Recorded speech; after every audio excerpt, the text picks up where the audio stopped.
Good afternoon, everyone. Thank you very much for joining me for this very, very special edition of the Working Lunch. Today is, if you don't know already, I'm pointing in the right direction, it is International Recruiters Day, 10th anniversary of International Recruiters Day. Thank you very much, everyone, for joining us today. I think we've over 100 people are registered for the event today. Twitter and LinkedIn have been going absolutely crazy for International Recruiters Day. We know that if you search on LinkedIn for recruiter in people's job titles, there are over 2 million people worldwide on LinkedIn right now who have recruiter in their job title. I'm one of those. You are one of those. We are all in the same gang. Recruiters can relate to each other. They can speak to each other in ways that muggles, let's call them muggles, just can't do. We all know what recruitment is like. So before we go on, can I just double check in the chat who has had lunch so far? Shafiq has had lamb curry. Louise has had cold sausages and mustard. We have to ask this on the Working Lunch. It is lunch after all. Cold sausages and mustard. Let's see. Debbie, I bet Debbie has had apples with chili flakes. Is that right, Debbie? Coffee and great conversations, John Rose. And let's see, anyone else for lunch? Is everyone else dancing? I hope Debbie is dancing. That would be fantastic. So, again, with that dispensed with out of the way, the reason that we're here today for a special version of the Working Lunch is for International Recruiters Day. I've been in recruitment, and I won't go on too much about me, but just to give you a bit of background, I've been in recruitment since 1987, so 34 years now, man and boy. I started when I was 12, and in that time, the world of recruitment has changed. I was just saying to Louise earlier on, when I started in recruitment with clients, with new clients, I had to explain what a recruitment agency was and why they should pay for a service of finding the right candidate for their job and fork out 20% of the salary.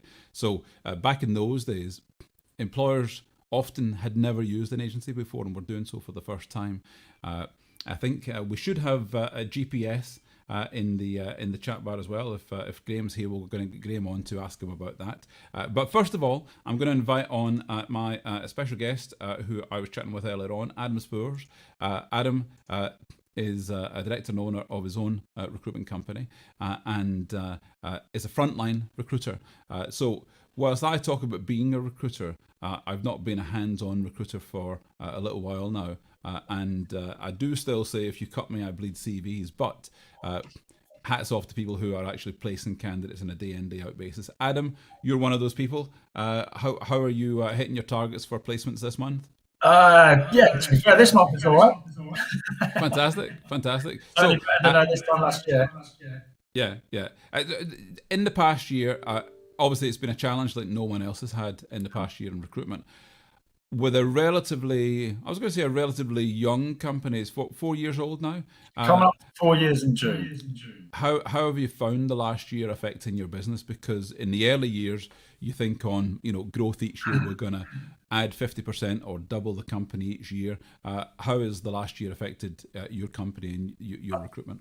I'd say it's sort of tale of two stories. At the start, it was the worst. When Boris made that first announcement, we were planning on April and May 2020 being the best ever months. I was already writing up a job spec and a job advert to start hiring. I never even got to post that advert. To be fair, I still haven't. But those first 3 or 4 months of the pandemic were pretty tough. Well, very, very tough. Next to zero income coming in. Yeah. But in the second, let's call it the second, 7-8 months, they've been the best 8 months we've ever had. Had you saved up enough money to have a buffer to get through those tough periods? Just because at the start of the year, instead of had actually increased our spend, taken on things like Odro, we improved some of the platforms that we were using. Again, kind of initially I thought I wish I hadn't, because the pipeline just went dry. We had clients saying that we can't pay you, and I had everything. We had all sorts coming. Everybody trying to take money out of the business. So, but actually, it's been after that, it was okay. We had to dip into the bounce back loan, but not huge amounts. But we got through. Just. Fantastic. Erica's just reminded me, and I'm kind of hating it, but Erica's just said that I started in recruitment in the year that she was born. I have to ask, Adam, how old are you? Have you been in Have you been on this planet less time than I've been in recruitment? Yes. I'm 29.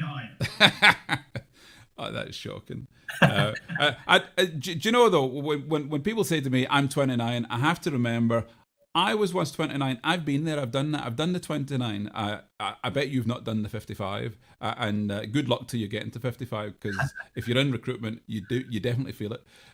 But I can imagine. So in recruitment now, and you're a frontline recruiter. You've got your colleagues who are recruiting as well. Though, what's the buzz that you get out of a successful placement these days? How does it feel, and how might that compare to people in recruitment from years past? You still get the same buzz of getting a deal, putting it over the line, and then have it, making sure that person starts. But when I started, it was all about the commission. You think, when you get that offer, you're thinking, brilliant, that's an extra 500 quid, an extra 200, a grand, whatever it was. Yeah. Whereas now it's sometimes the first placement of the month is right. Well, that's me bills covered. I can eat this. I can eat this month. And the second one, then after that, it's like, right. Well, now what can I spend this money on within the business, and how many more placements do I need to start growing? Yeah. Are we going to get like you mentioned? Did we have a buffer cash wise? That is again the next sort of target, to put a nice nice sizable sort of buffer cash wise within the business to start growing and add into the team. But it's still that emotional side as well of helping someone out. Mm-hmm. Whether it's getting off the job market or getting in that promotion, whatever it is. Mm-hmm. So what size of team do you have just now, Adam? At the minute, full time it's just me, and I use 2 sort of virtual resources that help me out. Fantastic. Volume, workload wise, I could hire, but after the last year, it's still not recovery mode, but it's kind of trying to get the business into a stable position. Be cautious. To hire. Yeah.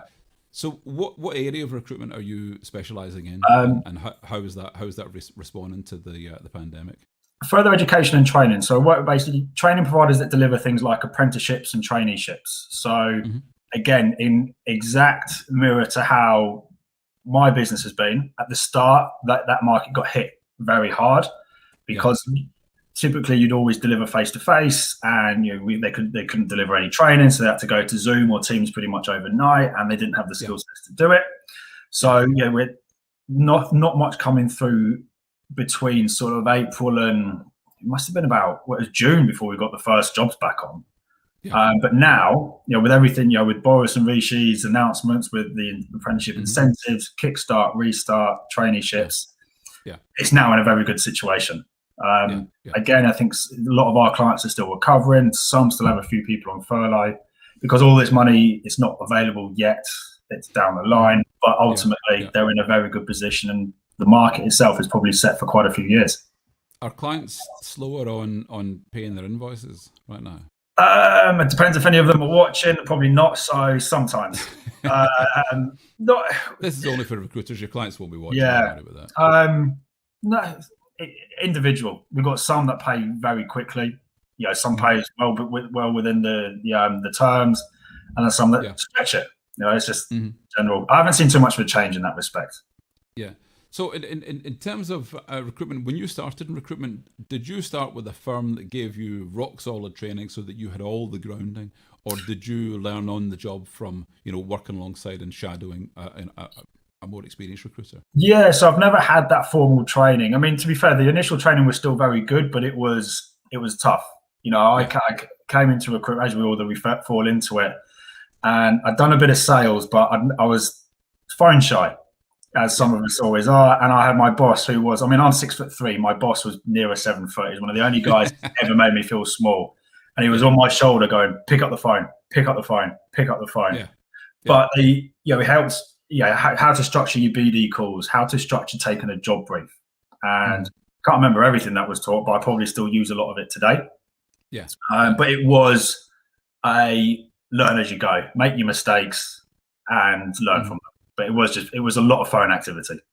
So as a frontline recruiter, when you're speaking to friends and family and they say, what is it you do? How do you explain what being a recruiter is, and do they ever understand? They never understand, and it depends. It depends how much patience I've got on the day. When I told my family that I wanted to set up my own business, my dad said, "What the fuck do you want to do that for? Recruiters are all bastards." Excuse the language. My grandma didn't have a clue what it was. In fact, none of them really know what it was. And if I haven't got any patience, I just say what you said earlier. I find people jobs, which is really not the case at all. And I have tried so many times to explain it. But in fact, recently, I have had a few family members come to me for advice when they're using recruiters. My mum's partner, he runs a trucking company, and they use agency staff. And she asked me to look through their terms to see if they were being done or not done. And I was about to look, they're charging a very fair rate. So snap the hand off and run. Excellent. Excellent. But yeah, not many of them know what I really do. Sometimes I've found over the years that it's easier just to say that you're a drug dealer, because people will they'll go, oh yeah, and they'll move on. I have a question from Graham Palfrey Smith, GPS. He's asking, did you get any government assistance? How did you work out on that? Because I would imagine that you couldn't furlough yourself. No, well, to be fair, apparently I could have. I didn't, but apparently I could have, because New Order Recruitment is limited and I'm essentially an employee. I could have furloughed myself. I didn't, because I decided to really double down. But I accessed the bounce back loan when they came out. And that was timely. If you furloughed yourself, would that effectively mean that you would have to close the company, because you can't furlough yourself and work, of course? I didn't look into it. Somebody just told me that I could. I spoke to my accountant, but by the time I realised I could, it was already, I think it was like July or August. And I was like, well, business is back on now. So there was no point. But they said I could have, was it around then they already had flexi furlough? So I could have maybe done, I don't know, 2 days a week and 3 days, but I'd have to I'd have had to done it for a certain amount of time. I couldn't have just done it a week on, week off. Excellent. So Graham's the chap who asked the question there. I'm going to invite Graham on screen. I hope you're available, Graham. Graham is the Methuselah of recruitment. Is the old man of recruitment. Graham, I'm saying this is that he's really not much older than me, but Graham's been around since Adam and Eve. And if we can get Graham on screen, I'm going to ask Graham about the change in recruitment in all this time. Because Graham, there he is. Good afternoon. Graham, you look like the wild man of Borneo with that shirt and the hair. That's fabulous. Sorry, I normally tie it up. I forgot to tie it up. Sorry about that. Do you know, it adds to the rock legend that is Graham Palfrey Smith. So, Graham, your first placement was in 1979. Jeez, yeah, contract placement. A friend of mine ran a business called Graduate Appointments. He'd done the same business degree. He graduated a year or two before. Yeah. And I just fell in love with it. And it was so easy. I couldn't believe how easy it was. Just talking to people and selling them jobs or a job or a contract, whatever. And when I left college, I thought I'd do a proper job and went into insurance and absolutely hated it and did it for literally a few months.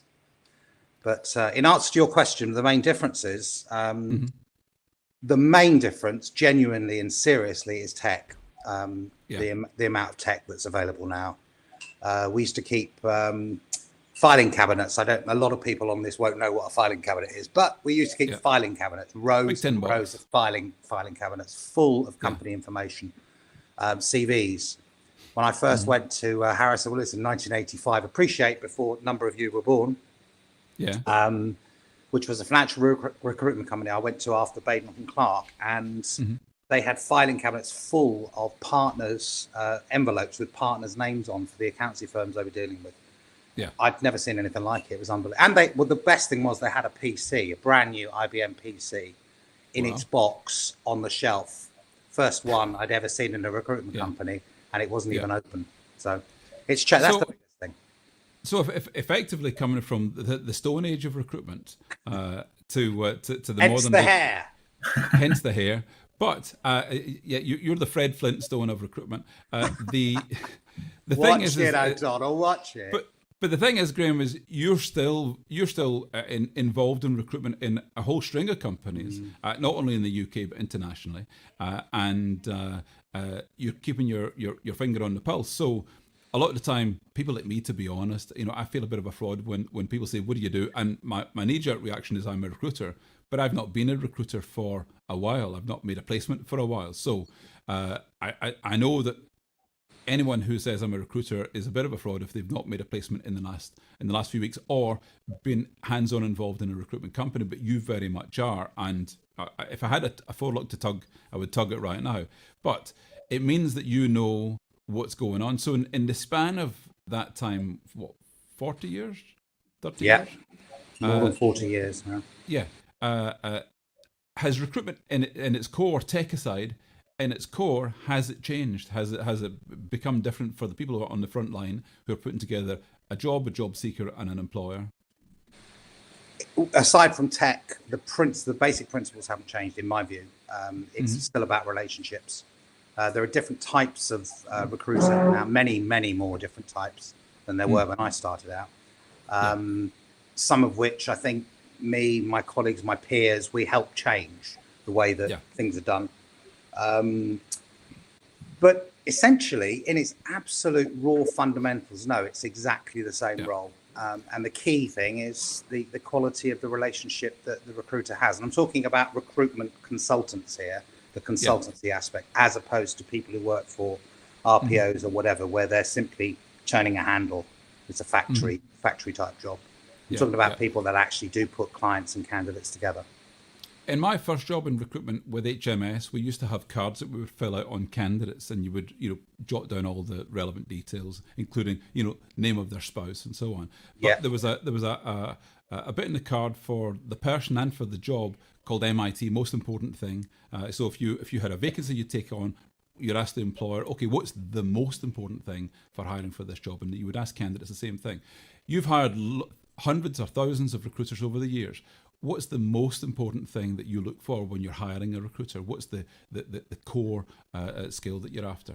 It's the top three things are attitude. I mean, that's all it comes down to. I've taken recruiters who have absolutely zero experience, zero business experience, and turned them into successes. Not in every case. I've taken people from every walk of life, bar staff, restaurant staff, shop staff, air stewardesses. I mean, and they've turned into successful recruiters. The key thing is attitude, wanting to do it, being interested in people, being interested in delivering great service. And if you can do that, then you'll be successful. And it's all about attitude, always, for me. Fantastic. Adam, can I ask, in recruitment, does it still happen these days that when you make a placement, and I know you're working for yourself, but you've worked for other firms before, but in recruitment, when you make a placement, do you still swagger up to the board and write up the placement and then swagger back to your desk with get a load of that?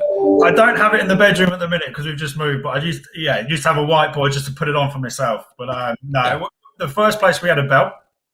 And then the second place I was at, we had a whiteboard.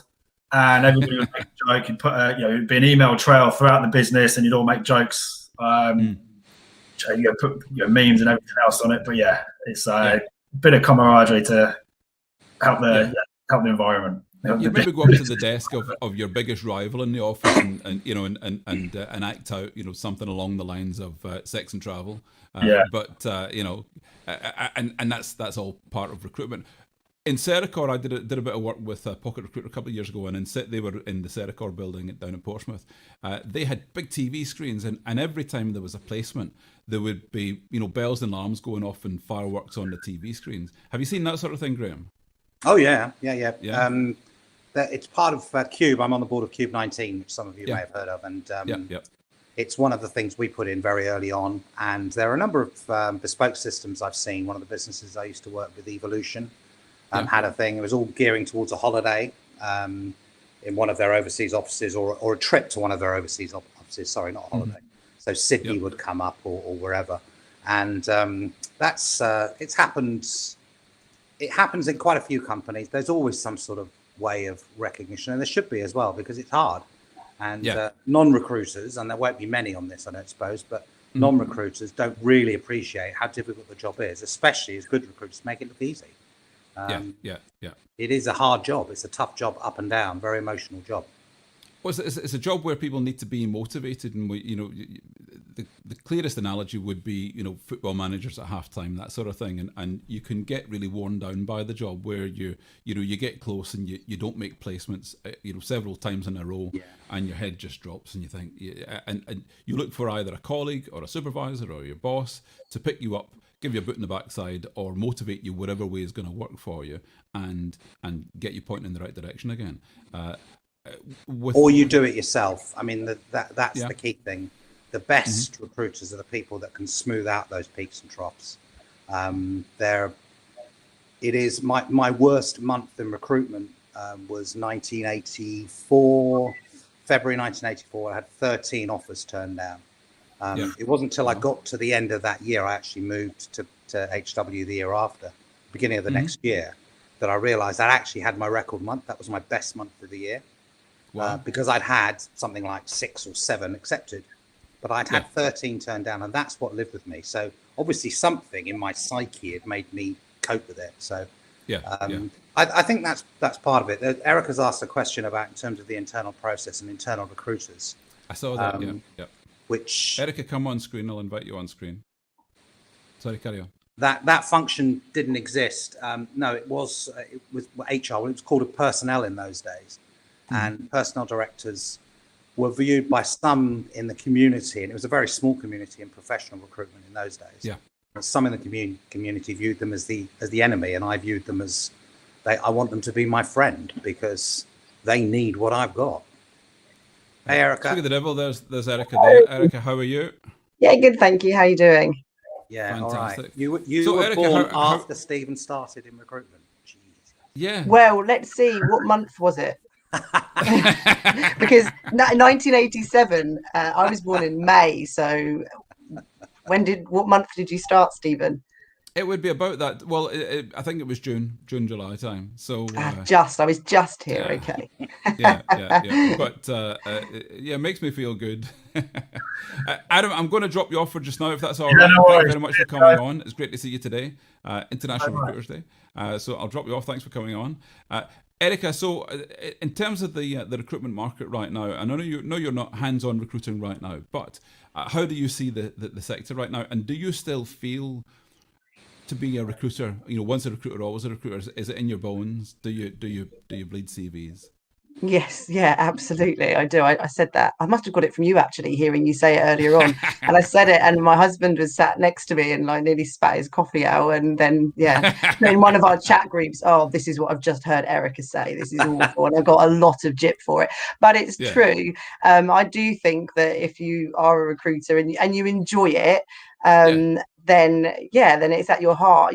Although I'm not recruiting now and I haven't since 2017, I am still in the industry and I speak to recruiters all day, every day. Debbie. People always ask me when I explain that my background is recruitment and I used to have a company, etc., and they always say, do you miss it? And I think sometimes they expect me to say, God, no, not at all. But I absolutely do. I really do. I think that the level of relationship that you can develop with people in that professional capacity, I think that surprised me. The depth of relationships that you can get with people in a professional capacity, and then the it sounds really, really cheesy, but then the joy that you can take from that. I definitely still feel like a recruiter, and because I've been talking to recruiters all the time, I get a good sense for what's going on in the industry, because I'm talking to people from all corners of the industry day in, day out, and there's definitely a real good buzz right now. Definitely things are picking up, and I think people that have weathered the storm to this point, I feel I'm confident, and I really, really hope that they are kind of home and free now. Yeah. She's still a recruiter. Always. Well, that intensity that you're talking about in terms of relationships. Oh, that's true. Actually, I have done a little looking for Debbie. You never lose it. You never lose it. It's like riding a bike. But that intensity that you get. So when you're interviewing someone and you're getting a helicopter view of their life, they're telling you things they would never tell their best friend or their partners. When talking about their career, how do they feel about what they do for a living? How do they feel about their salary or their boss? All of those things. It can be really intimate, and they'll share things they wouldn't share with anyone else. And equally, when you're speaking with employers, they'll tell you about plans for the company that are completely hush-hush. So that kind of peek behind the curtains is something you just don't get anywhere else. And it is addictive. But it's also something that the intensity of it can be overwhelming at times, which is why you sometimes hear about recruiters talking about being burned out to an extent. And usually when people are, well, this is a terrible thing to say, but agency recruiters talk about when you're burned out as an agency recruiter, you go in-house. And when you don't want to do in-house recruitment anymore, you'll find something else. But Debbie, I have to ask, so I know, when you're dealing with your candidates, I know that you like to know the person, you like to understand the person, and I should point out for anyone else who doesn't know Debbie, and if you don't, then shame on you. Debbie's on the other side of the Atlantic.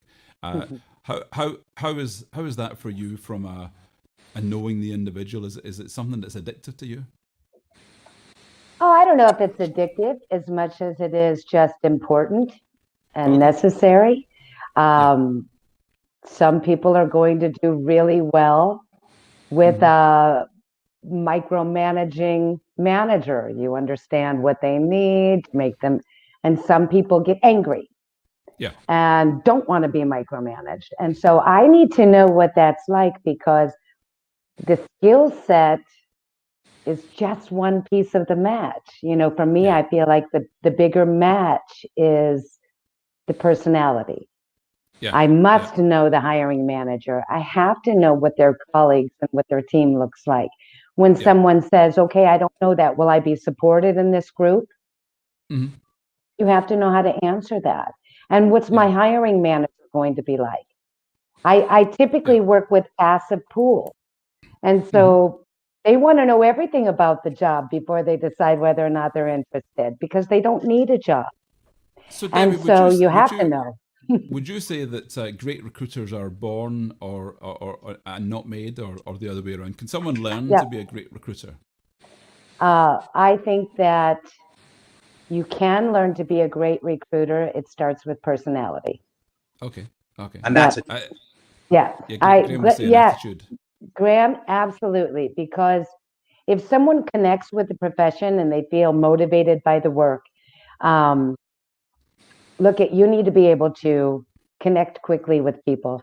You have about 30 seconds to basically have this stranger on the other line, for some reason, invest their time in what you're saying.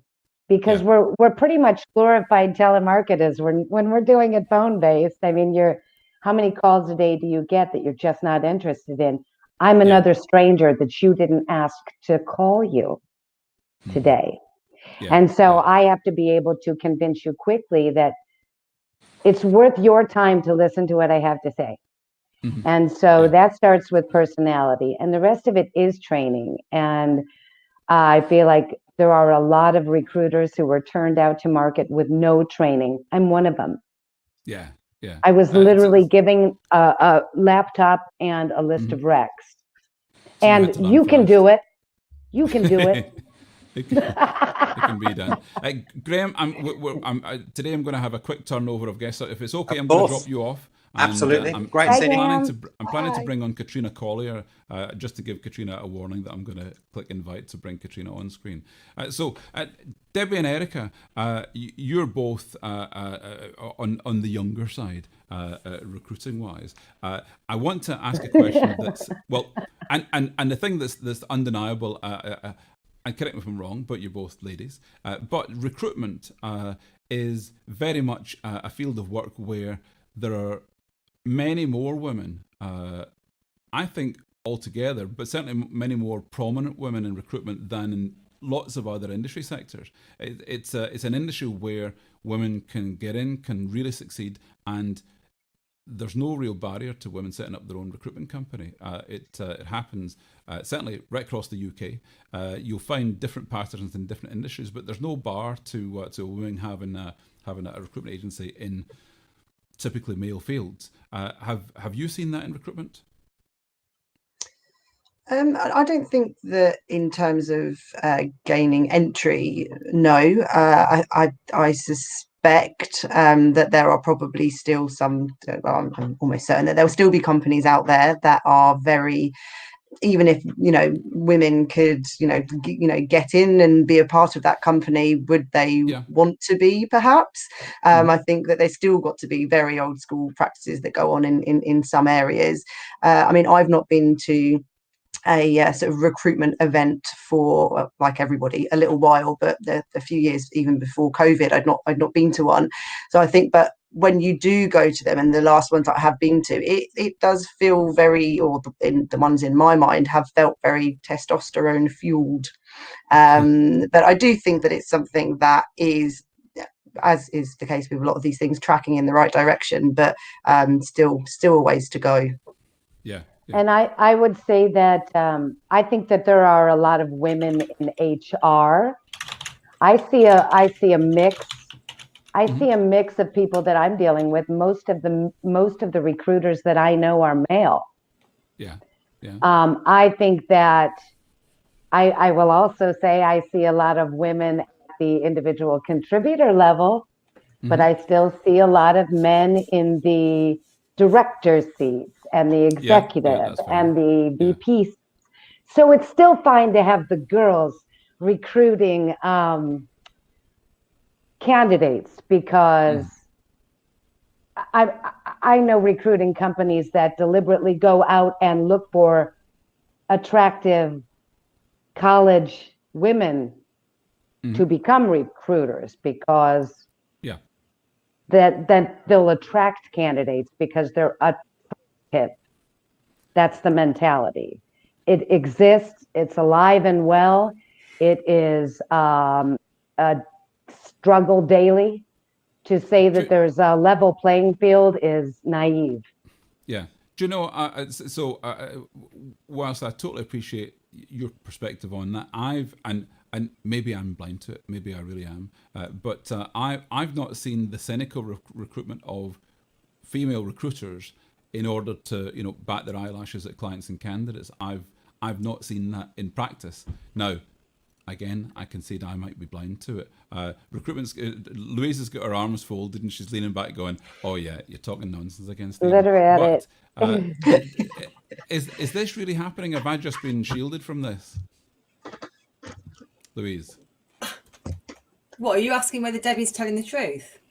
No, I'm asking if you've seen the same as Debbie's seen, and Debbie's totally telling the truth. Debbie will have seen it, but I've not, and maybe I'm been totally blind to it. I agree that it will be happening. It's just it's not come across my field of vision. I think that we talk about it quite a lot. Debbie and I have been involved in events where it's talked about. I've seen it. I have seen it firsthand. So yeah, I actually don't know what to say to that. I hear what Debbie's saying, and I agree with Debbie. I mean, Graham's saying maybe it's more common in the US than the UK, and maybe it is. But in my background in recruitment, which was a hell of a long time ago, actually it was after Erica was born, but a long time ago. I haven't worked in a recruitment agency for 20 years. Yeah. It might be my view of recruitment. So I remember an awards event in Glasgow for recruitment, and there was a comedian on stage who was a guy, and he was a terrible sexist, and he was going down like a lead balloon.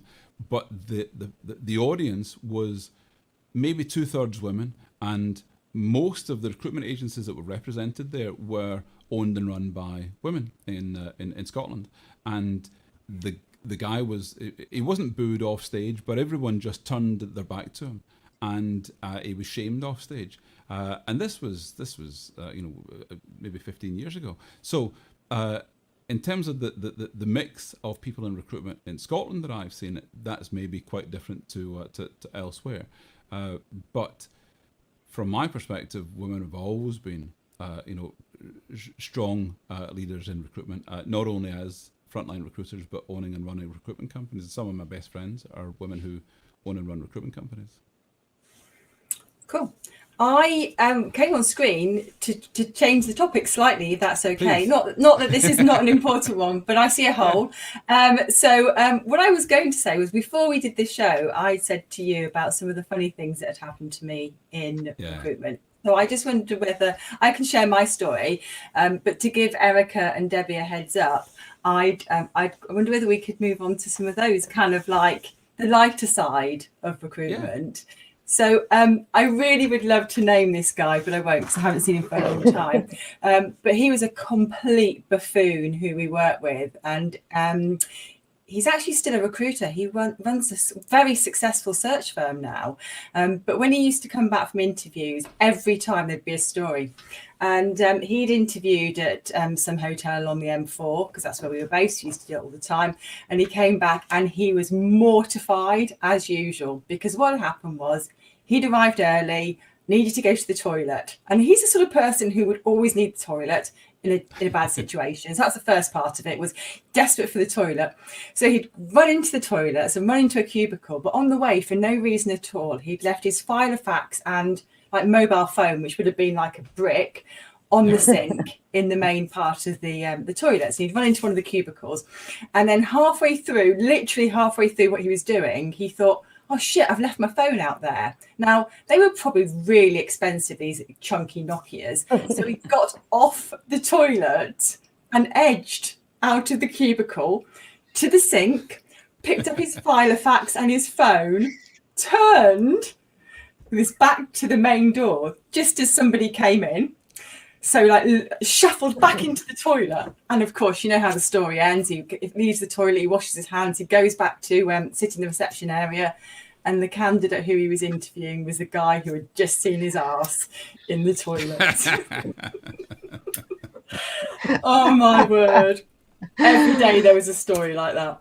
Oh, you need colleagues like that, don't you? You need people to, that's the kind of thing you need to hear when you're having a bad day in recruitment. You need somebody like that that's always got guaranteed stories. And there's always at least one in the office. I can think of, from my last company, I won't name names, but just some of the, just sitting beside him and hearing the conversations that he had to say sometimes, everyone would just look at one another like, did he really just say that?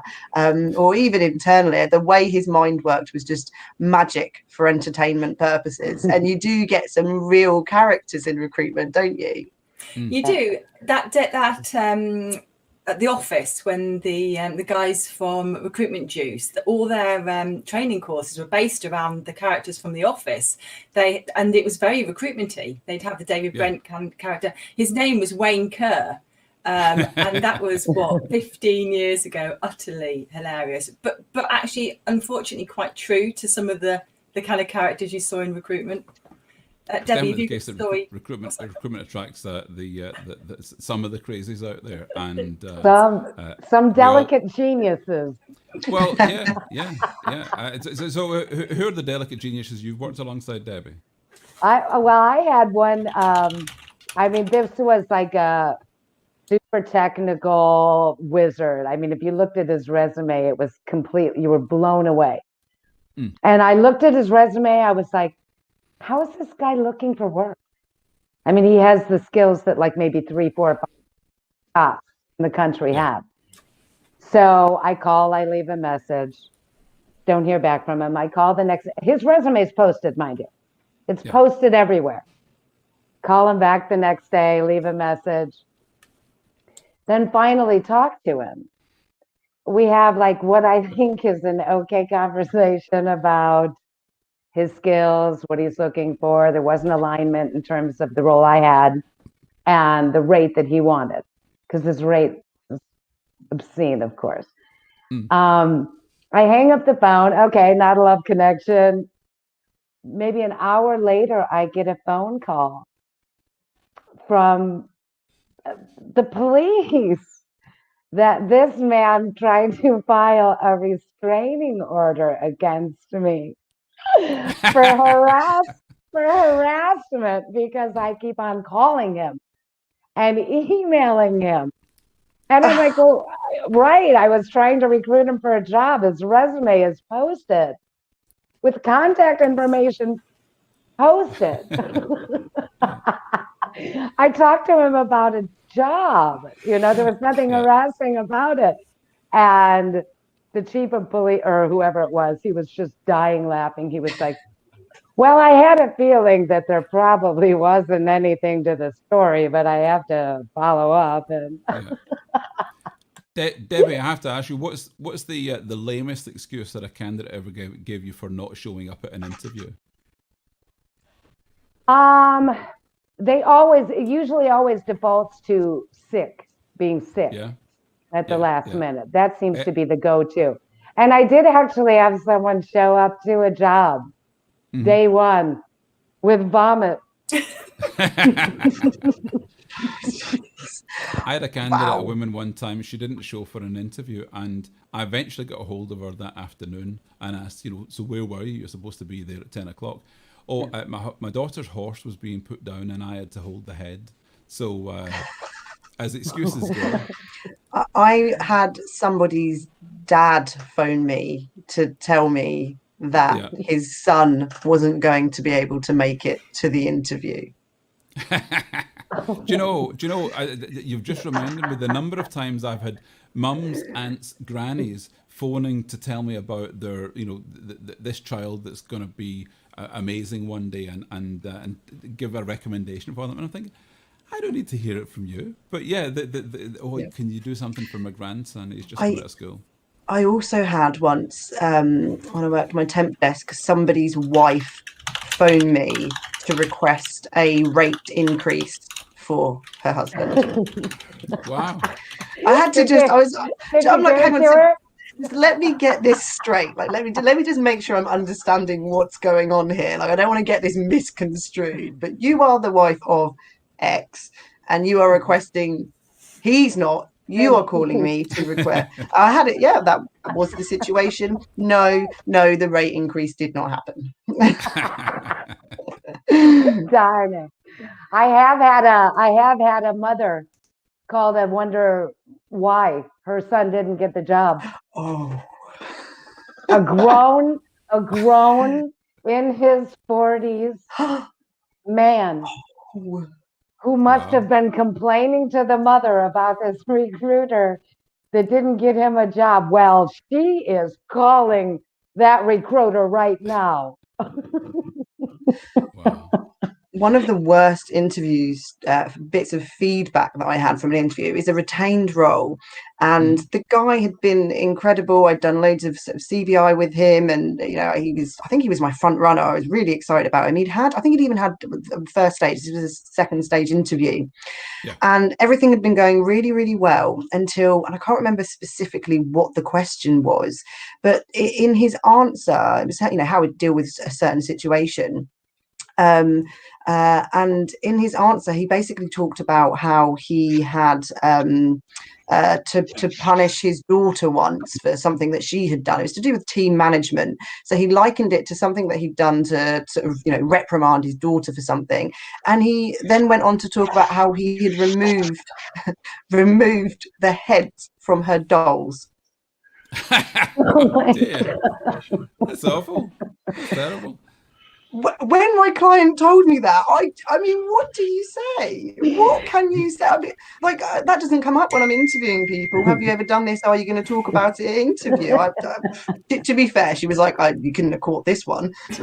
Everything was normal before then. And that happens, doesn't it? Somebody can seem like the most normal person ever. And then, oh, snap, they're not. David, good afternoon. Thanks very much for joining us. Can I just point out, so David was doing there what we've all been doing over the past year, which is you come on screen, then you realise that there are things on the camera behind you that you think, the door's out, things are moved over. David, good afternoon. How are you? Very good, thank you. Can you hear me okay? Yeah, absolutely. Thanks for joining us, David. Stephen, shall some of us pop off? I'll pop off and watch from the audience. You all want to go? I'm going to drop off. I've been here longer. Okay, right. Debbie and and Eric, I'm going to drop you off if that's Let's okay. see whether we can get Annette or Angela Yes. to join. Hey, right, I'll There's go and need Angela. There's Angela. So, David, remind me, the area of recruitment that you work in is what? We specialise in compliance officers, so nothing to IR35, but the internal policemen within banks, insurance companies, and with anti-money laundering and bribery and corruption in any type of company now. I used to do it myself for a living. So how long have you been in the recruitment industry? Beginning in '94. Wow. So wow. I've been a compliance officer. I was still an accountant. Graham's firm got me into compliance as a young chartered accountant. So as we've commented before, but 27 years in recruitment and still here. Fantastic. Angela, I think you've been in recruitment pretty much the exact same amount of time as me, haven't you? I'm 89, so Okay. yeah, 32 years. Sorry, you've caught me while I'm actually having my lunch break, meeting with you guys, which means I'm downstairs on my phone and the dogs are with me. Here's one. Fantastic. And the other one that's making a racket because he can hear other put people. That tongue away? That's too much. She can't. She's 10 years old and it's always hung out. They have two nerves down their tongues and one of them went when she was about 2. So fantastic. When a dog's tongue's hanging out, it's usually a thing. Moog, please be quiet. I don't know who you're shouting at. There's no one here. So Angela, you've been in recruitment all this time, but you're working with recruiters all day, every day, on a daily basis. What's your take on the current mood of the market just now for frontline recruiters? Yeah, I'm meant to be on holiday, but I've been doing some updates with my leadership team guys and one-to-ones. And actually, this first quarter has been really good, much better than expected. The positivity in the market is there. The depression of the fact that we're still all working from home and it's all a bit of a Groundhog Day, that is really now starting to get to people. So fingers crossed it all goes as planned. Because I've been also talking last couple of days with sort of Bangkok and Australia. I have a lot of clients out there, and actually, of course, they're fine. They've been great. They've been carrying on, but Bangkok's just starting to see an increase in cases again. So that's the problem. You get to the point where you think you're okay, and then it all kicks off again. I was speaking with a friend of mine who I was trying to get to come on the show today in Australia, in Sydney, and she was saying that they're almost unaffected. They've had off and on shutdowns, but for the most part, they couldn't be busier. It's the middle of their summer, and they're recruiting the hospitality sector. And she needs to hire recruiters because there's so much work on. Yes, the problem they've had is, of course, they've not had the normal influx of UK recruiters that actually really booster the Australian market. So they've had a year without people travelling there and taking on those roles. So they have really struggled to find good recruiters and to keep that going. Melbourne's probably been the one that's been affected the most. They had quite a stringent lockdown for quite a period of time, but you're right, they're pretty much back to normal. It just seems like the Far East is starting to pick up again, but this is what we deal with as recruiters, isn't it? I mean, over these years, we've never had anything quite like this, but the GFC 10 years ago obviously had a huge impact and knocked everyone, but it seems to be pretty much every 10 years. Yeah, you're the one making the noise, aren't you? We know. Every 10 years that we get through one of these cycles and there is a real dip. He's pulling me on now because he wants a cuddle. The cyclical nature of recruitment, I always say, whenever things are out of balance, there's more jobs than candidates, or the other way around, then that's when recruiters can shine. But when there's a steady market, actually, that's not so fabulous for recruiters because we need that push and pull. That's what we do. So, David, can I ask your company? How many do you have in your company? We've gone down from 8 down to 4. Okay. I was going to recruit at the beginning of the pandemic. I lost someone, and then fortunately I didn't. Yeah. So the business has been very mixed. I think I've commented before that, for white collar recruitment, while people are still mainly working from home, firms are not replacing this. They really need to. So the sooner everyone goes back to the office, the better. Yeah. I'm trying to re-invite Graham back on. He'd said, put me back on, so I'm trying to re-invite, just in case Graham's wondering if he's getting invited back on. I'll try and get him back on screen. Because, again, Graham having been being all around the houses is always good something to chip in. But so in terms of the next year, I'm just careful watching on time as well. In terms of the next year, Angela, what do you see if you were holding your crystal ball right now? What do you see for recruitment in the next year? Recruitment firms will be fine. Will there be more work for everyday recruiters? I mean, it is crystal ball time, isn't it? In that sense, there's always a big dip of companies that go out of business, because this is the hard time. This is now where people have really got to put the effort in. And there are a lot of people out there that aren't willing to do that. They're here for the good times, and then they disappear for a couple of years, and then it all starts getting easy again, and they come back. That's my experience. So there will be opportunities for good recruiters, because the business will still be there. I mean, as workload wise, it's going to change. We're going to be a lot more flexible when people are working. I've got companies that are allowing people to work 3 hours in the evening rather than doing it during the day. There's no reason why we can't be really flexible, especially for global markets as well, where people are recruiting internationally. There was still this issue where a lot of people were limited to the 9 to 5:30 or 9 to 6 or whatever it was. But now there's a lot more opportunity for people to say, these are my targets, these are my objectives, and as long as I achieve them, when I do it and how I do it, managers and leaders are happy for them to actually set their own time frame and what they're going to do and when they're going to do it. So I can see that bringing more people into the industry. I hope so, anyway.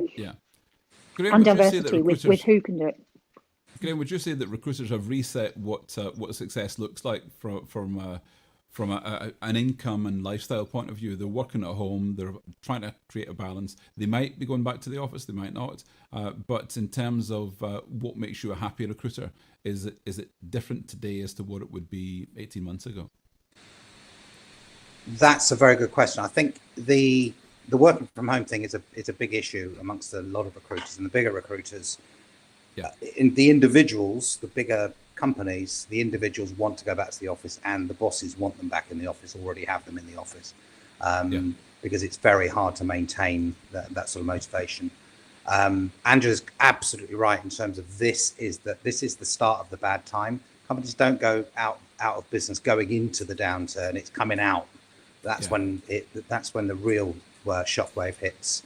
And all our fair weather friends will have left us by now once the furloughs and what have you run out. And she's also right, it's hugely different across the world. In some countries, you've mentioned the Far East, but in Brazil, for example, they're desperate to be in the office, and they have been, and now it's locked down again in Sao Paulo, so they're stuck having to work from home, which is a real pain. I wanted to come back on. It was nothing to do with serious questions. I wanted to tell you the best 2 excuses I've ever heard. Obviously, I've heard a few for missing interviews before we signed off. It's back in the Baden and Clark days. So this is even before David's time when I was at HW. And I had a consultant, we'll call him Brian Grant. That may or may not be his real name. And he had a history of candidates not turning up for interviews. He obviously didn't have great candidate control. So one day I decided I was going to take control, and I was going to speak to the candidates and what have you. And yet again, another candidate didn't turn up. Called the guy's home number, his flat, no mobiles, of course, in those days, and got through to his flatmate. He said, well, about 4:30 this morning, the police broke down the door and arrested him. Don't forget, I was recruiting accountants, and this guy was a qualified accountant. And the fraud squad had sent in an armed group and arrested him. So obviously he was up to no good. But the very best was a candidate I couldn't get hold of, didn't turn up for an interview with Kleinwalt Benson. This was again early 80s, and this was one of my candidates. Didn't turn up at all. Client's going mad. I can't get hold of the candidate. Really annoying. Bringing staff locations in their office. Eventually, late that afternoon, the candidate rings me. And so I start barking at the candidate. Why didn't you let me know, whatever? And he said, look, I'm really sorry. He didn't sound great. I said, what? I said, what is the problem? He said, are you sick or something? Why didn't you let us know? He said, well, it's not exactly that. He said, I was crossing the road outside it's Holborn Viaduct, their office in those days. He said, I was crossing the road outside the office and I got run over by a bus. I'm actually lying in a hospital bed.